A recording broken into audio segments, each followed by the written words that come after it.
मैं आपके चैनल के माध्यम से माननीय सम्राट चौधरी से हम कहना चाहते हैं कि साहब प्लीज हाथ जोड़ के विनती है, अरे हुजूर कम से कम वार्तालाप तो कीजिए।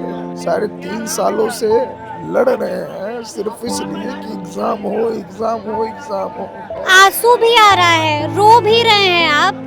अगर ये हमारे मांग मान नहीं सकते तो हमें जीवित रहने का कोई अधिकार नहीं। देखिए 4 दिन से आमरण अनशन पर हैं छात्र नेता अमन, न कुछ खाया है न कुछ पिया है। आपको बता दें कि गर्मी भी अपने तपिश पर है, लेकिन अभी तक इन्होंने 4 दिनों से ना कुछ खाया है ना कुछ पिया है। दोबारा बोल रहे हैं और इस पर गौर कीजिएगा, जरा सोचिएगा कि कुछ घंटा जब हम पानी नहीं पीते तो हमारा हशर क्या हो जाता है। 4 दिन मायने रखते हैं। अब भी कह रहे हैं कि हुजूर आपके ही बच्चे हैं, तरस खाइए रहम खाइए। आइए इन्हीं से थोड़ी सी बातचीत करेंगे, ज्यादा बातचीत नहीं करेंगे क्योंकि आप खुद समझ सकते हैं कि अभी इनकी हालत बातचीत करने वाली नहीं है। तबीयत कैसी है? तबीयत ठीक है, बस थोड़ा सा गला में दर्द है, कुछ सूख गया गला, इसकी वजह से। जिद क्यों नहीं छोड़ रहे हैं? लोग परेशान हो रहे हैं आपके लिए। देखिए हम लोग क्या मांग रहे हैं, सबसे पहले बात यह है, हम लोग मांग रहे हैं कि शिक्षा व्यवस्था में रिफॉर्म हो। मैं बार बार आपके चैनल विभिन्न चैनलों से कहता हूँ, आज़ादी के 80 साल बाद भी अगर पेपर लीक धांधली सेटिंग के विरुद्ध अगर हमें लड़ना पड़े तो हमें लगता है, महसूस होता है कि शायद हम गुलामी में हैं। मैं आपके चैनल के माध्यम से माननीय सम्राट चौधरी से हम कहना चाहते हैं कि साहब प्लीज़ हाथ जोड़ के विनती है, हम गरीब किसान मजदूर के बच्चे हैं, हमारे भी माता पिता हैं, हमारे भी भाई हैं, और हमारी बातों को मानिए। और 15 सूत्री मांग जब तक पूरा नहीं होता है तब तक हम लोग, अरे हुजूर कम से कम वार्तालाप तो कीजिए। आज 10वां दिन आंदोलन का है, भूख प्यास 4 दिन आपके दिन से हम लोग आमरण अनशन से हैं। बगल में सीएम आवास है, एक बार आ तो जाइए। ये मंच खुला हुआ मंच है, या छात्रों के प्रतिनिधि को आमंत्रण तो कीजिए यहाँ से। 15 सूत्री मांगों पर अब विचार तो कीजिए।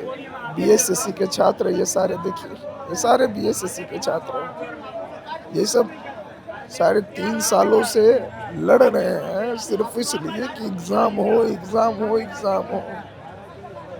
17वीं बीपीएससी के ब्रदर बैठे, ये लड़की 1799 दरोगा पोस्ट प्री में क्वालिफाई है, मेंस में पेपर लीक होने के कारण यहाँ बैठी हुई है।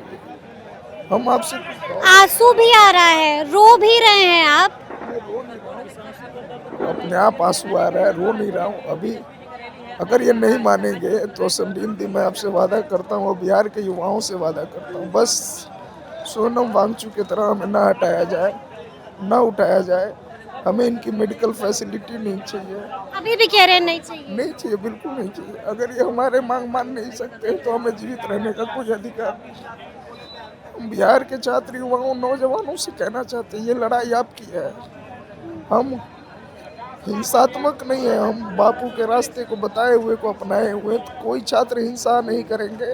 ये मेरी अपील है आपके चैनल के माध्यम से। और मैं कहना चाहता हूँ बिहार के तमाम छात्रों से, ये जो 15 सूत्री मांग है, जिसमें बीपीएससी, बीएसएससी, बिहार दरोगा, लाइब्रेरियन, असिस्टेंट प्रोफेसर, तमाम मांगे, ड्रेसर, लेखपाल, संविदा कर्मियों का वेटेज हटाना, अगर ये तमाम मांगे नहीं मानी गई तो मैं अनिश्चितकालीन मरते दम तक ऐसे ही पड़ा रहूंगा। चलिए हम ज्यादा नहीं बुलवाएंगे आपको। आप देख पा रहे होंगे कि कैमरे पर रो पड़े हैं छात्र नेता अमन, भावुक हो गए हैं छात्र नेता अमन, आंखों से आंसू भी गिराया है। और अब भी अगर ये वीडियो देखकर, अब भी अगर इनकी बातें सुनकर सरकार कुछ नहीं करती है, तब फिर सोचने पर मजबूर सबको होना पड़ेगा। आप देख पा रहे हैं कि पीड़ा कैमरे पर छलक गई है। क्या कह रहे हैं, क्या मांग रहे हैं? ये सिर्फ और सिर्फ एक मुलाकात मांग रहे हैं, सिर्फ और सिर्फ एक वार्ता मांग रहे हैं, सिर्फ और सिर्फ यही कह रहे हैं कि हुजूर हम आपके बच्चे हैं, हुजूर तरस खाइए, हुजूर रहम कीजिए। तो अब देखना होगा कि आगे आगे सरकार क्या कुछ करती है, क्योंकि ये तस्वीर, ये वीडियो बहुत कुछ बोल रही है। ये जो जो बात यहाँ से निकली है ना, यही बात दूर तलक भी जाएगी। तो अब देखना होगा कि आगे आगे क्या कुछ होता है। तो फिर ये पूरी बातचीत आपको कैसी लगी है, कमेंट करके हमें जरूर बताइएगा। तो ऐसे तमाम अपडेट्स के लिए बिल्कुल ऐसे ही हमारे साथ बने रहिएगा और देखते रहिएगा खबर अनफिल्टर्ड। यदि अब तक आपने हमारे चैनल को सब्सक्राइब नहीं किया है तो फिर झटपट कर दीजिएगा और फेसबुक पर भी हमें फॉलो करना हरगिज नहीं भूलिएगा। बहुत शुक्रिया आपका।